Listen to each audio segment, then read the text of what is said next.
Hey, we're here in the home clubhouse, specifically the video room. And a lot of people ask, what do guys do all day long as they're preparing for the game? Well, one of those things is video work. And I'm here with Kyle Gibson and Jeremy Hefner, and we're going to talk a little bit about how Kyle prepares for the next opponent. So Kyle, Jeremy, maybe you can explain better than I can. What are you doing when you're sitting here looking like you're in the classroom? So my prep starts so much with Jeremy and Dave and Pickler and Garvin's prep. They make it really easy on me because I open up this app. I've got all the videos I want. If I want to go back to a bullpen, or if I want to go back to, specifically how I faced the Yankees last time, I can go back and watch all those videos. All the documents of our advanced reports are right here. So if I go right to our hitters for the Yankees, then I can get our advanced details right there. So I know there's a lot of video, a lot of games that are happening in a given day. But Jeremy, your job, along with David, is to identify, what guys like, what guys need to prepare for the next game, or what helps them dissect their last outing. Specifically on the pitching side, you might identify something that Kyle might not see, but you guys can go over it right here in the room. Yeah, and I think that's the beauty of Kyle and the rest of our pitchers and our staff is we do a good job of identifying places where Kyle can go after hitters, and we all kind of come together in agreement and give Kyle the best information possible to help him succeed. Now, how many hours a week do you spend in the video room? In this room, not nearly as much as I used to because of this app. So one thing that I love about this app is that I can go in and Dave and Jeremy can send video right to my iPad.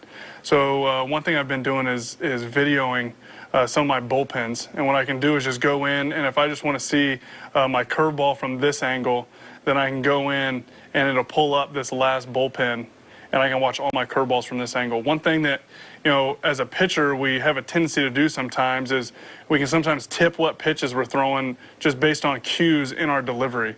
So what I've tried to do is get video, kind of accumulated video from this angle, so that I can take this, and even if I wanted to, I can do a split screen of these, and then I can have both of them side by side and be able to really tell if I'm doing the same thing on all my pitches, so that the hitter doesn't have an earlier idea of what's coming. The old school scouting reports, can be pretty detailed, I guess. So in a sense, what you see in the video is explained here on the traditional scouting report, but you can also get a visual by watching it on video. Yeah, so we'll go to Salvador Perez, right? Like I faced Salvi 50 times maybe in my career. So this is going to take the last, 10 or so at bats, which is to me the most important because Salvi's not the same hitter now as he was in 2014. So this is my last start against him. I can just go through each at bat, pitch by pitch, maybe see which pitches worked, which pitches didn't work. This was second and third and one out. He was aggressive at a first pitch heater there, and Bobby went with a slider.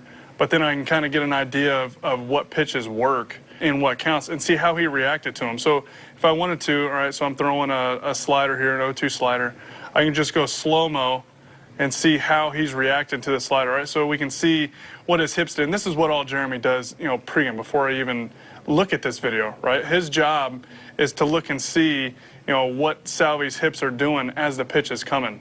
So then I can visualize it, see from the report, and either confirm or say, man, he was actually kind of on that pitch, so I'm going to go with a different one next time. We're going to throw another slider here, see if it's a better one. So that was actually a good one. So, a lot of it is about executing pitches day to day. I can have this great plan. We can have this great plan here. But if I don't go out and execute pitches, the plan is worthless. It's really a starting point because now, we might have a plan, but Salvi might not swing at one slider the entire day. And if I just go up there and throw him 10 sliders, I'm going to end up walking them eventually.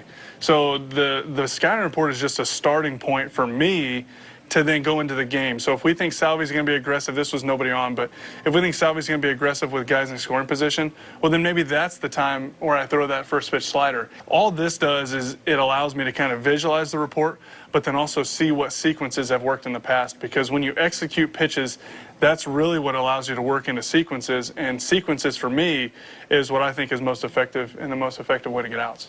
Very interesting. Back in the day, tablets were made for video games and everything else. Now you see guys sitting at their locker studying video and preparing for that night's opponent.